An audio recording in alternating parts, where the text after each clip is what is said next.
expressed dissatisfaction, wanting to tease this idiot brother as usual. However, as she spoke, her voice gradually became choked with sobs. There was no dissatisfaction, only the joy of having regained what was lost. Shinobu, Yuto-kun is really still alive. A huge joy now enveloped Kanae. Whether it was the handwriting on the letter or the style of writing, it was completely the personality that only her Yuto-kun could have. After finishing the letter, the two sisters embraced each other, their tears wetting each other's clothes. It was the ecstasy of regaining what was lost, the relief after enduring the unbearable. All the fear and guilt turned into unstoppable tears at this moment. The flower Hashira stood to the side, quietly watching this scene, her eyes filled with emotion and relief. Seeing the sisters who had experienced the separation of life and death finally receive good news, she was sincerely happy for them. She did not disturb them much. After the sisters' emotions calmed slightly, she turned and left, immediately bringing the news that Yuto was still alive to the residents of Madame Rai. Mao was still recuperating in the Butterfly Mansion, so the Kocho family had been temporarily staying in the guest rooms of the Butterfly Mansion. Once Mao was discharged from the hospital, the Demon Slayer Corps would find another residence for them. When she pushed open the door, Madame Rai was quietly looking through books related to pathology. As a doctor's wife, how could she not know how to diagnose and treat illnesses? It was just that after having children, Madame Rai had retreated to the second line, using all her time to accompany her children. Flower Hashira. Madame Rai was somewhat surprised. After all, the flower Hashira was a current Hashira, busy with affairs, and additionally had to lead the children in training, so in her impression, she was always quite busy.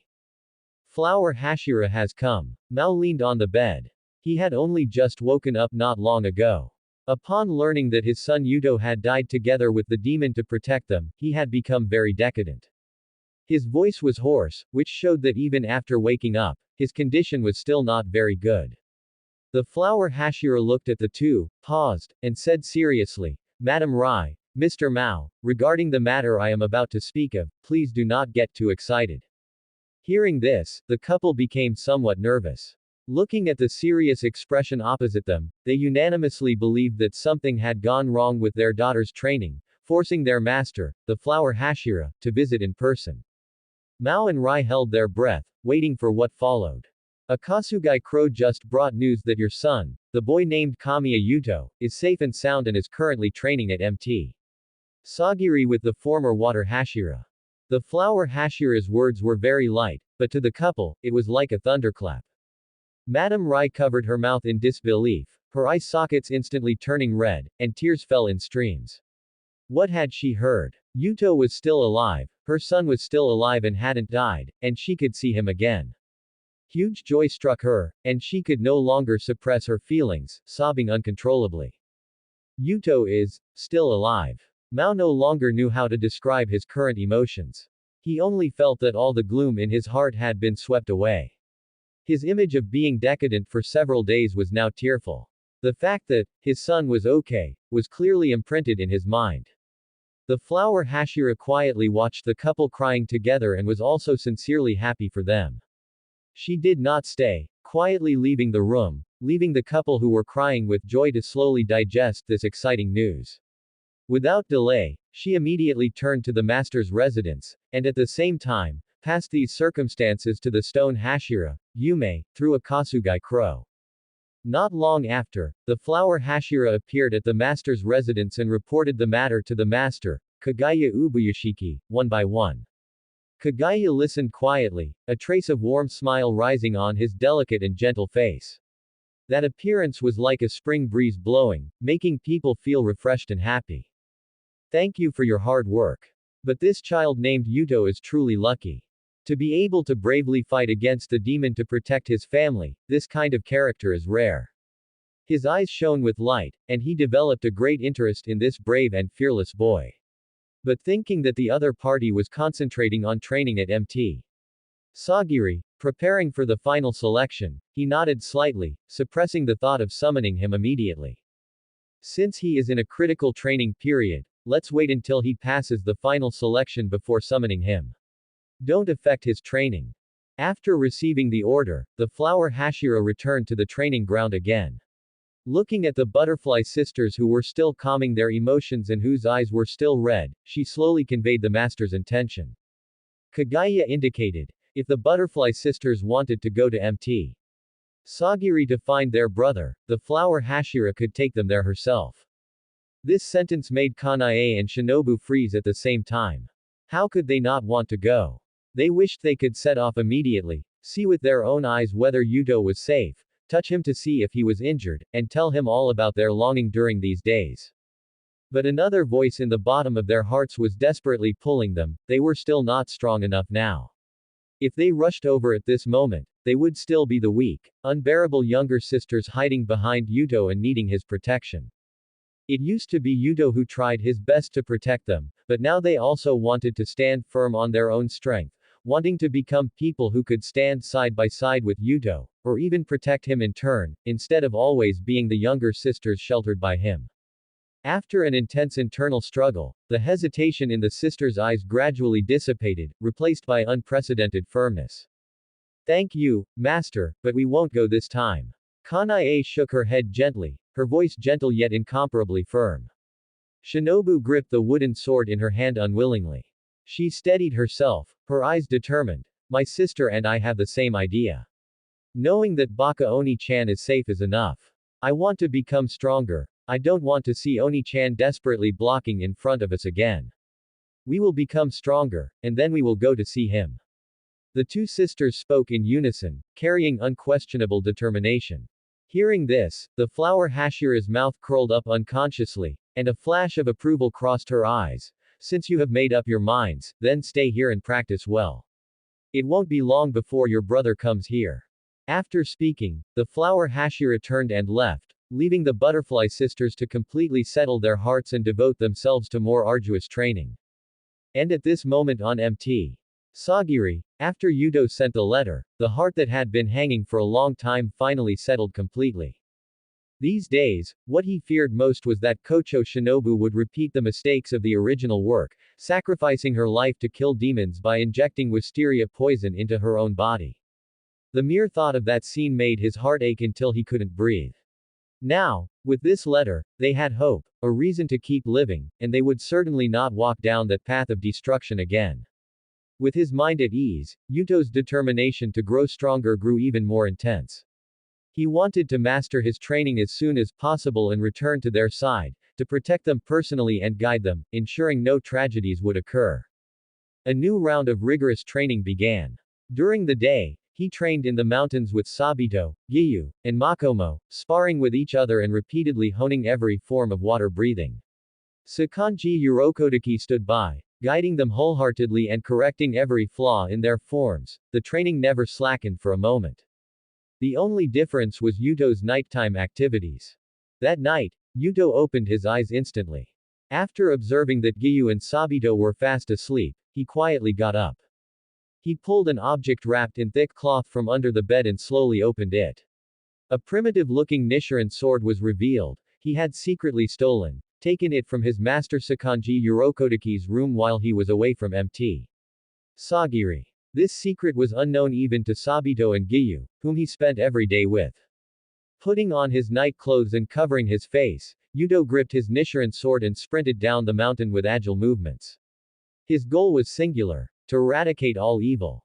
The mountain breeze carried the chill of the night and the stench of vegetation.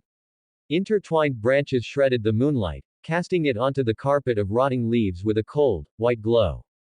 From time to time, roars echoed through the forest, whether from beasts or something else, it was unclear. Yuto stood at the edge of the forest, dressed in black with his face covered, leaving only his eyes exposed to observe the surroundings and remain vigilant. Rustling sounds emerged from the depths of the dense forest as three demons burst through the darkness to attack. The leading demon had matted black hair, a festering, pus-filled face, and gray-green claws glowing with bone-corroding black energy. It roared and swung its claws. Wherever the sinister energy passed, the rotting leaves on the ground instantly turned to black ash. The other two demons, their bodies twisted and dragging tattered kimonos, closed in from the left and right. Their sharp claw winds targeted Yuto's vital points, and a dangerous aura washed over him. Beasts will always be beasts. Yuto's gaze was resolute. His wrist exerted force suddenly, and the short blade unsheathed with a swish, its surface shimmering with clear water light. He did not dodge or evade, and the air around him suddenly converged. Water breathing. First form. Water surface slash. There was no overwhelming momentum, only extreme precision. A flat and sharp stream of water blade energy slashed out along the blade. The clear water flowed like ripples breaking across a calm lake, swift and fierce, accurately severing the head of the leading demon. The demon's roar came to an abrupt end. Its festering body was completely shredded by the water blade energy, turning into wisps of black smoke. Blown away by the mountain breeze carrying water vapor, it vanished instantly, leaving not even a trace of residue. Seeing this, the remaining two demons became even more ferocious. They lunged with blood-stained maws wide open, black energy swirling around their claws as they aimed straight for Yuto's neck and abdomen. Yuto shifted his feet slightly, his body dodging with the agility of flowing water, his wrist turning. Water breathing. Second form. Water wheel. He suddenly spun his body, the short blade drawing in the surrounding water vapor to form a rotating wheel of clear water. The water surged violently, carrying an overwhelming impact that instantly engulfed the two demons. As the water wheel turned, blade energy intertwined with the water. In just an instant, the two ferocious demons were completely destroyed, and the dissipating black smoke was washed clean away by the water. The entire set of moves was smooth and fluid, without the slightest pause. His mastery of the agility and sharpness of water breathing had reached perfection. Even though the demons' attacks were extremely dangerous, under his skilled water-breathing forms, they were nothing more than ants to be cut down at will. He sheathed his sword, and the water vapor around him slowly dissipated. His black clothes remained unstained, and his breathing was as steady as usual. By now, he had thoroughly mastered water breathing. No matter how ferocious the attacks of these weak demons were, they could not withstand his effortless water-breathing strikes. He no longer felt the embarrassment of being on the defensive. Yuto let out a long breath. He could clearly feel the changes in his own strength. While satisfied with the speed of his improvement, he could not help but feel a little anxious. After all, the 12 Kazuki were not to be trifled with. The lower moon trash could be ignored, but every upper moon, the lower the number, the stronger the combat power, not to mention the Demon King at the very end. Setting those battles aside for now, however. Doma, I will kill you. Yuto thought to himself as he walked along the dirt road at the foot of the mountain toward the town. The dim streetlights were covered in dust. Two low-ranking samurai with topknots were holding down a young girl wearing a furised kimono. The girl's hair was disheveled, tears rolled down her cheeks, and she clutched her sleeves tightly, struggling. Nearby, a wealthy young man played with a folding fan, his face full of frivolity, forcing the girl to leave with him. The paper doors of the surrounding houses were tightly shut, and the people dared not speak out despite their anger.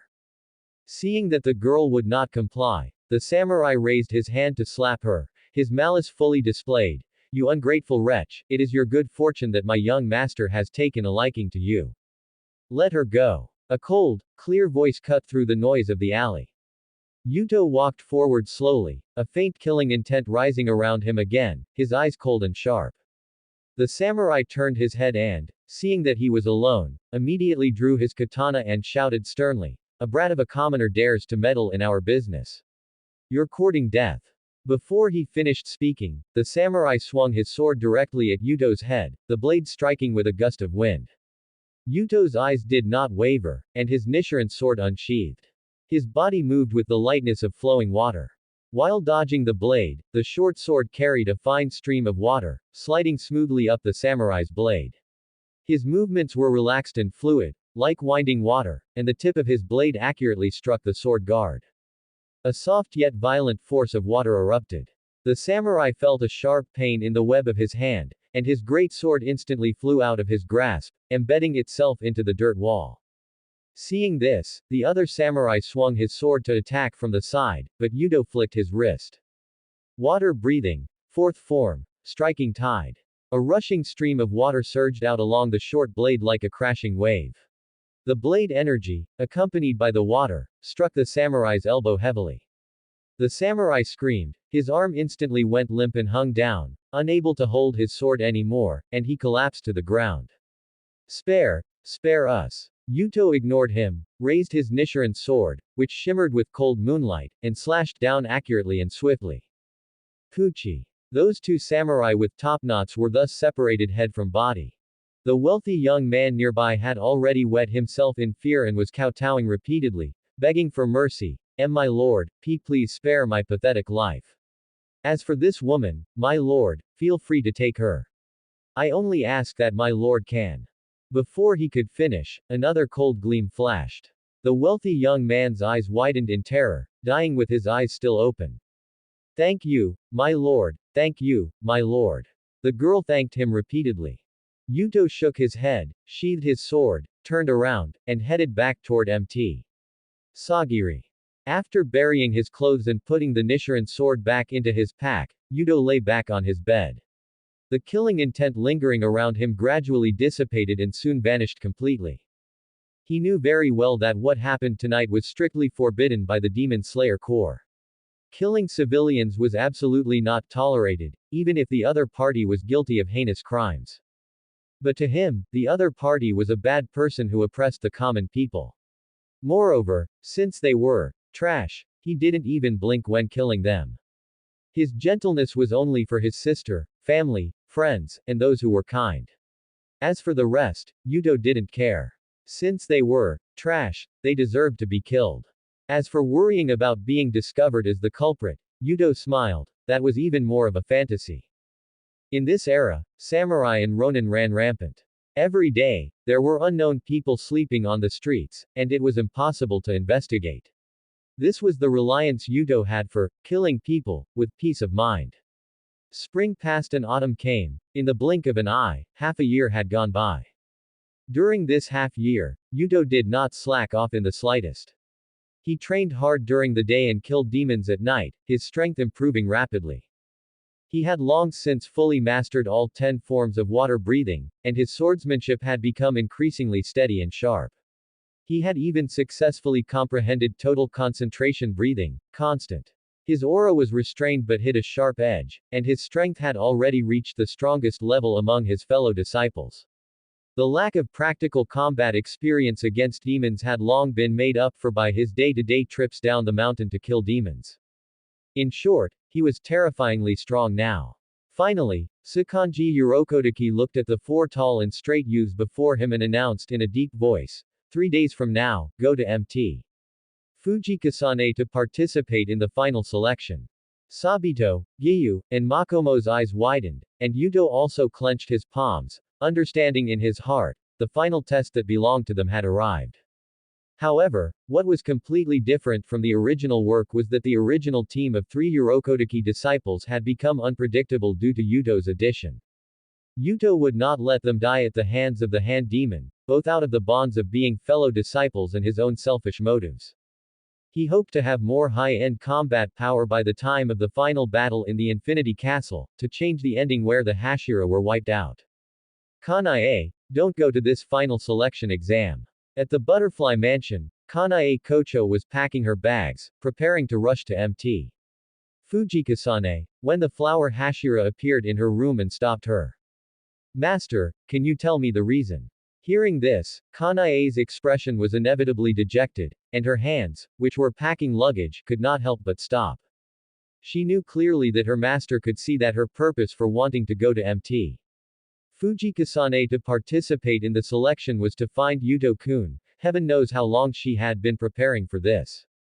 Your state of mind has not yet fully settled. The Mt. Fujikasane selection assessment is a narrow escape from death every time, and the number of swordsmen who survive is very few. The flower Hashira paused, looking at Kanae with eyes filled with heartache and guilt, but she knew even better that her disciple currently did not have the strength to retreat unscathed from the encirclement of numerous demons. Kanae, her voice softened, and she slowly hugged the young girl in front of her, gently stroking her hair. I have always seen your efforts, and your talent is the most suitable for inheriting flower breathing. But, out of selfishness, I do not want you to take risks now. Let's do it next time. You should go to the next Demon Slayer Core assessment instead. Kanae felt the emotion in her master's heart, and the slight dissatisfaction that had previously lingered in her mind dissipated. I know you want to find your brother, that young boy named Yuto, right? Hearing this, the young girl's pretty face turned red, and she nodded shyly. He will also participate in the selection assessment this time. Kanae, just wait with Shinobu for his triumphant return. Kanae understood her master's good intentions. She understood that her master wanted her to improve her strength before heading to Mt. Fujikasane, as this would greatly increase the probability of survival. I understand, master. No matter how urgent she felt inside, she knew her master would not harm her. Anyway, since she already knew Yuto-kun was still alive and would come to headquarters, what did a few more days of waiting matter? The flower Hashira left. Kanae sat quietly on the bed, the butterfly hair ornaments on both sides of her head drooping powerlessly. She really wanted to see Yuto-kun soon. I'm sorry, Yuto-kun. Master stopped me. I can only wait for your arrival at the Butterfly Mansion. Please, you must be safe. All Kanae could do now was try her best to pray that the gods would bless Yuto to return safely. However, Kocho Shinobu, little Shinobu was currently trapped in deep self-doubt and disappointment. In another room, Shinobu sat blankly on the ground, tears continuously sliding from the corners of her eyes. Feelings of unwillingness and grief spread wildly in her heart. Why am I so weak? She practiced swordsmanship with all her might, day and night without stopping, but she was always trapped by the inherent weakness of her strength. Let alone cutting off a demon's neck, she couldn't even split the hard wooden stakes used for training. Failure after failure caused the light in her eyes to gradually dim. She looked at her small, slender wrists, filled with confusion. Those small, fair palms were already covered in calluses left by training, but no matter how hard she tried, no matter how desperately she worked, she could never improve her strength even a fraction. Shinobu doubted herself slightly. Was she simply not suited to be a swordsman? She doubted that she would never be able to catch up to Yuto's footsteps, never able to protect the person she wanted to protect. Endless disappointment and self-denial wrapped tightly around her. She curled up in a corner, slowly hugging herself, murmuring. Scene after scene of the past replayed continuously in her mind.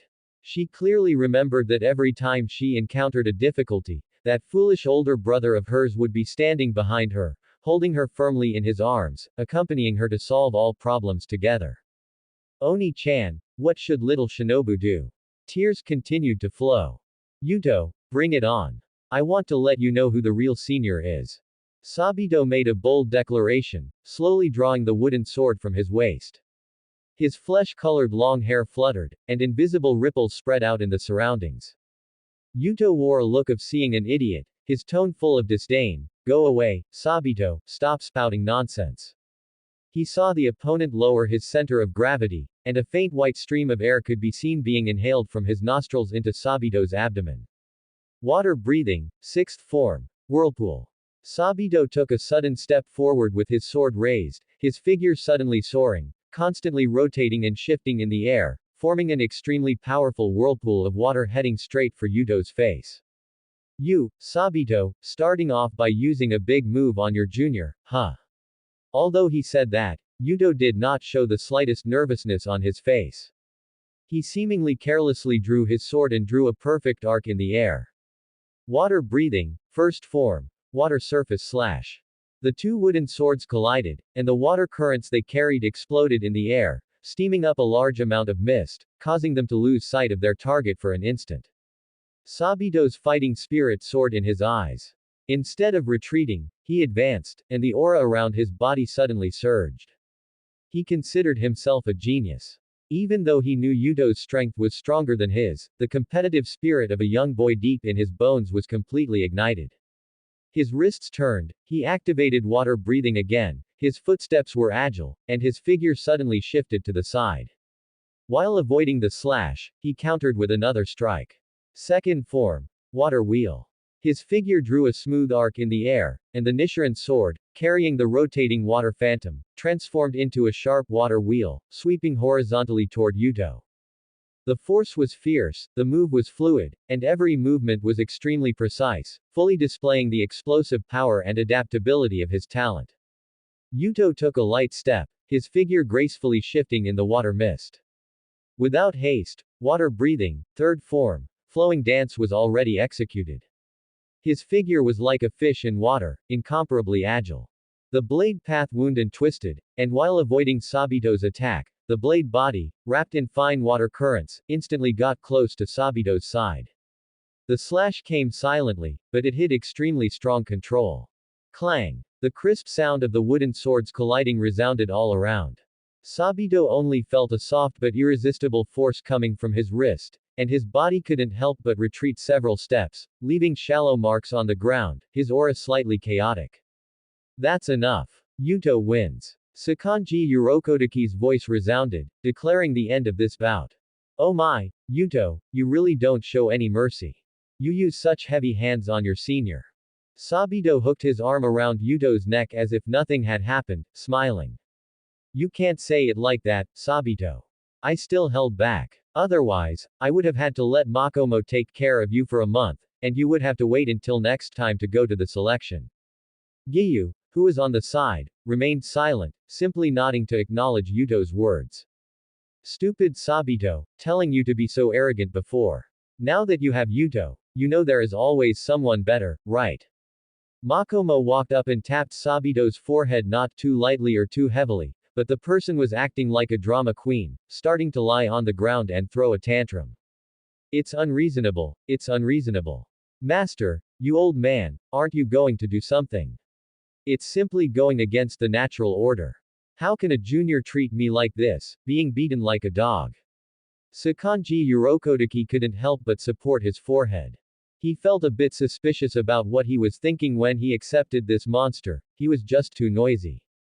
He had originally intended to put his disciples through one last special training session before they departed, which led to the scene that just unfolded. The old man sighed helplessly and waved his hand, signaling Giyu to drag that disgraceful disciple away. After the horseplay, Sakanji Urokotaki straightened his expression. Beneath his Tengu mask, his aged face revealed a sense of gravity and reluctance. Yuto, Sabito, Makomo, Giyu. Here. X4. The old man paused, then slowly took out the fox masks he had carved long ago from behind him, handing them out to his disciples one by one. These are warding masks. You must remember to protect yourselves, you must come back. Yes, master. X4. Sabito put away his playful grin and solemnly took the mask from Sakanji Urokotaki's hands, hanging it off the side of his head. Makomo's eyes were slightly red, she felt both anticipation for the unknown and reluctance at the thought of leaving her master's side. Giyu maintained his usual expressionless face, but deep within his dark blue eyes, immense waves of emotion surged. He controlled it well, and neither Sabito nor Makomo noticed anything amiss. Only Yuto could see the rich emotions buried deep in Giyu's heart. Yuto also hung his mask on his head, though on the opposite side from Sabito's. Sabito wore his on the left, while Yuto wore his on the right. Once they were ready to depart, the four of them bid farewell to Sakanji Urokodaki and set off toward Mt. Fujikasane at the foot of the mountain. 3 days later, the group arrived at the foot of Mt. Fujikasane. All four looked travel-worn and somewhat disheveled. The outline of Mt. Fujikasane stood clearly before them. The rolling green mountains were shrouded in a pale purple glow. Viewed from afar, it looked as if it were wrapped in a natural barrier, the wisteria flowers that bloomed year-round, climbing from the foot of the mountain to its waist, their vines interwoven into an impenetrable purple-blue curtain. Petals that bloomed all year round fluttered down, carpeting the forest paths in a continuous trail of flowers, and even the air was filled with a crisp, sweet, and cold floral scent. Yuto sniffed the air unconsciously. The familiar fragrance reminded him of his mother and sisters, and the nostalgic, gentle scent that always clung to them. This is Mt. Fujikasane. Makomo hopped to the front of the group, her fingertips lightly touching the nearby wisteria vines. Her eyes curved into crescents, and her tone carried a hint of earnestness that she couldn't quite hide. Master mentioned before that the wisteria flowers on this mountain never wither. The dense wisteria forest acts as a natural prison, surrounding the entire mountain range into an enclosure that demons cannot escape. Therefore, ever since it was discovered by the Demon Slayer Corps, it has become the natural venue for the Demon Slayer selection. Sabito clasped his hands behind his head, his tone full of surprise. When did Master say that? Why didn't I know? As soon as he finished speaking, he received eye rolls from his junior fellow disciples. Master gave instructions just a few days before we left. You idiot, Sabito must have let it go in one ear and out the other. When we get back, I'm going to tell Master that you think his words aren't worth listening to. Makomo glared at Sabito in frustration. She couldn't beat him in a fight, so she had to invoke the mountain that was their master to keep him in check. Sigh, here we go again. Watching the two of them bickering again, Yuto really didn't know what to say. He figured any normal person could see Makomo's feelings for Sabito, but Sabito was as dense as a block of wood, always thinking Makomo was just intentionally bossing him around, which is why he would always provoke her, just to see her get flustered and angry. No, wait. It seems that besides Master, he was the only normal person on the mountain. Oh well, let them do whatever they want. Giyu remained silent, following at the back of the group. Amidst their bickering, they arrived at the open space in front of the mountain gate. A large number of reserve members preparing for the assessment had already gathered there. They sat together in small groups, sharing information. However, the atmosphere here was a bit oppressive. After all, most of them had never fought against demons, so nervousness and fear were natural. The four of them found an empty spot to sit down and waited quietly for the examiner to arrive. Yuto placed his pack on the ground, shrugged, and whispered in a voice only they could hear. Once we go in, we must not get separated. I'm certain that no more than 1/3 of the reserve members participating here will survive. Upon hearing this, Sabito's eyes trembled violently, but they quickly became firm again. I will do my best to protect everyone. Makomo's small hands trembled slightly. She tugged on Yuto's sleeve, her face pale. Is it really going to be that many deaths? Giyu's questioning gaze followed suit. Yes. Yuto's answer was resolute, without a hint of hesitation. And there will be even fewer survivors. He shifted his gaze to Sabito, his tone serious. Master didn't tell us this to test our mindset. Fighting demons always comes with casualties. He paused, then added. Sabito, I advise you to put away your naive thoughts. You are not a Hashira, you cannot look after everyone. Even a Hashira cannot protect everyone. Yuto knew Sabito's character well. It was the same in the original story. Sabito had single-handedly significantly reduced the death toll of that year's selection. His stamina was exhausted, and his Nichiren sword was on the verge of breaking. Otherwise, even if he couldn't defeat the hand demon, he could have escaped. But in the end, Giyu and many other reserve members were protected and made it out, while he himself remained there. But Sabito clearly wanted to say something more, but he was soon interrupted by a resounding voice. Welcome, everyone, to the Demon Slayer Core Selection Assessment. I am your examiner for this session, the Flame Hashira, Rengoku Shinjiro. Everyone instinctively turned to look. They saw a tall, middle-aged man with long, fiery red hair and a face resembling an owl, standing on the platform and beginning his speech with a booming voice. It's the Flame Hashira. Wow, it's actually the Flame Hashira. Such words spread through the crowd. Yuto narrowed his eyes, looking at the energetic owl-like man. Rengoku Kyojiro's father, Rengoku Shinjiro. Looking this spirited right now, does that mean his wife has not yet passed away from illness? Information about him flashed through Yuto's mind, but the most important thing right now was to pass the selection so he could go to headquarters to find Shinobu and Kanae. As for saving people, he would deal with that when the opportunity arose in the future. I'm sure you all know that the number of people who pass the MT Fujikasane selection each year is very small. There is only one reason. The others, lacking sufficient strength, have all perished in the bellies of demons. He paused. Therefore, if anyone wishes to quit now, you may head down the mountain. Once the assessment begins, there will be no chance to regret it. After a while, no one left the crowd. Come to think of it, that was expected. Those who came here to participate in the selection either had deep grudges against demons or were sworn enemies of them. Now that they had a chance to take revenge, they certainly wouldn't back down. Seeing this, Rengoku Shinjiro nodded with satisfaction and laughed out loud. Good, worthy disciples of your respective trainers. Then, I announce, the selection begins. Shinjiro waved his hand, tapping the scabbard of his Nichiren sword against the ground. Enter the forest, slay the demons. Any member who can walk out of MT Fujikasane before sunset 7 days from now will be considered qualified. As his voice fell, everyone braced themselves and headed toward the forest. Sabito, remember what I said. Protecting yourself is the top priority. Sabito nodded and walked behind Yuto. Beside him was Makomo. The young girl was somewhat flustered, unconsciously grabbing the hem of Sabito's garment as she followed Yuto forward at a slow pace. Giyu assumed a battle stance, ready at any moment to engage in combat with demons.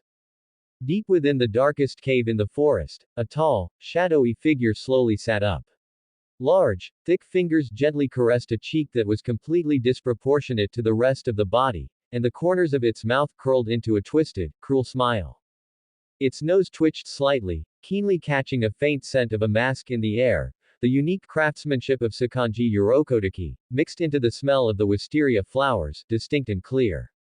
He he he. The grating, strange laughter echoed through the cave, carrying a bone-chilling coldness. Sakanji Urokotaki's disciples, have they come again? Then this time, let them all stay here forever.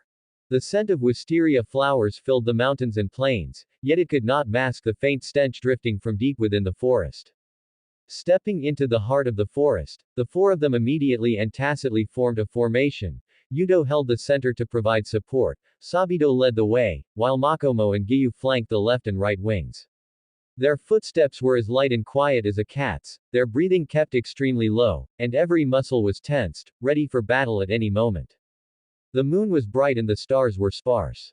The light in the forest was dim, the decaying leaves on the ground muffled their steps, and the sound of the wind passing through the branches made one's heart tighten.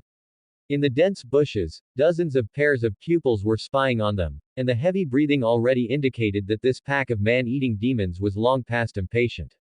They're here. Yuto whispered a warning. Before the words had even faded, 3 blue-gray figures lunged out from the bushes, their sharp claws glistening with a toxic sheen, and a foul, fishy wind rushed toward them. Sabito's eyes sharpened. Instead of retreating, he advanced, his wrist twisting as he unsheathed his Nichiren sword. Water breathing, fourth form, striking tide. Layers of blade aura struck out like the raging waves of a rising tide. The demon in front didn't even have time to scream before its head was severed by the wave-like blade aura, and its body turned into smoke amidst the rising steam. The demon on the left lunged straight at Makomo. The young girl no longer wore her usual playful expression, Her eyes were sharp as knives, and her agile figure shattered the shadows as she moved. Water breathing, sixth form, whirlpool. The blade twisted into a violent vortex, pulling the demon in and shredding it. Her movements were crisp and decisive, with not a shred of clumsiness left. Her long hair rose with her body, as sharp and swift as a gale. The one on the right roared and swiped its claws at Giyu. The boy remained expressionless, lifting his wrist slightly. The blade light was so fast it left only a streak of cold blue. Water breathing, seventh form, drop ripple thrust. A point of water-like light at the tip of the blade pierced the air, accurately piercing the demon's skull. As the blade turned, the demon's head was severed and fell to the ground, instantly turning into ash. The movement was clean and efficient, as if he were merely brushing off dust. In just a few breaths, all three demons were dispatched. The three of them sheathed their swords, creating a metallic clinking sound. So weak. Aren't there any stronger demons? Sabito muttered with some dissatisfaction, his adrenaline still high. They had spent the whole day traversing the forest, only to encounter those few demons, and they were pathetically weak.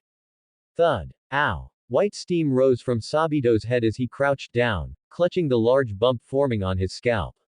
He looked at Makomo with a woebegone face and asked aggrievedly, "Makomo, why did you hit me again?" Hearing this, Makomo stood with her hands on her hips, slightly out of breath, glaring at him with a mix of exasperation and amusement. "You idiot Sabito, shut your crow's mouth. What kind of place do you think this is? You should be counting your blessings that you haven't encountered any powerful demons. They just needed to pass these 7 days safely and securely." Makomo truly couldn't understand why Sabito was so combative. Wouldn't it be better to just get through these few days in peace? Giyu remained silent, his eyes calm and his mindset steady, as if he had only done something trivial. All right, Sabito. The further in we go, the stronger the demons will be. We're at most on the outskirts right now, so the demons' strength is just like that. Yuto's voice interrupted Makomo's lesson of love for Sabito. She irritably let go of the hand she was using to pinch Sabito's ear, rolled her eyes at him, and then fell silent. Really, Yuto? That's great. I'm going to cut them all down. I'm going to be the water Hashira of this generation. Sabito even began to fantasize about slaying all the demons, being acknowledged by their master, and having the Ubuyashiki leader personally appoint him as the water Hashira of this generation, while Yuto would have to concede defeat and willingly call him senior brother. Ha ha ha ha tilde ha ha ha ha tilde. Beside him, Makomo and Yuto looked at Sabito with the eyes one would use for an idiot, their thoughts aligned. This guy is hopeless. Giyu continued to stand silently on the side, counting ants on a tree. After all, he was already used to his senior brother's dense nature. In a daze, he suddenly blurted out, "Sabito, you can't do it." Makomo and Yuto both turned their heads, looking at Giyu in surprise. This kid wasn't pretending anymore, he was firing shots directly. The smile on Sabito's face froze instantly, as if he had been doused with a basin of cold water. The flames in his heart were quickly extinguished, and he fell into a state of despondency. Hee. Giyu is right. I can't do it. I can't. Seeing this, Yuto felt like laughing. He couldn't help but admire Giyu's sharp, venomous tongue, which always seemed to strike at exactly the right nerve. Giyu blinked innocently. What he had meant just now was that Sabito merely becoming the water Hashira wasn't enough. He could become an even stronger swordsman, surpassing all the water Hashira of previous generations. Giyu, you should go down the mountain and walk around more in the future. Makomo stepped forward and patted Giyu's shoulder, saying somewhat helplessly. She knew Giyu definitely wasn't belittling Sabito, it was just his way of expressing himself that was problematic. Among their own brothers and sisters, it was fine, but if Giyu joined the Demon Slayer Corps later, who knew how many people he would offend with that mouth of his? Don't you agree, Tsunemi? After the small interlude, the group continued to prepare and set off, searching for a river to rest and recover their strength. Along the way, reckless demons continuously attacked from all directions, some pounced down from the branches above, some burst out from underground, and others hid behind rocks to ambush them, but they couldn't even break the force formation. Late at night, the group finally found a clear little river. Yuto and the others put down their packs and began to set up camp. Before long, two simple tents were set up. As for why there were two, it was naturally because Makomo was a girl and needed one for herself, while the other three squeezed into the other. Let's draw lots to take turns keeping watch.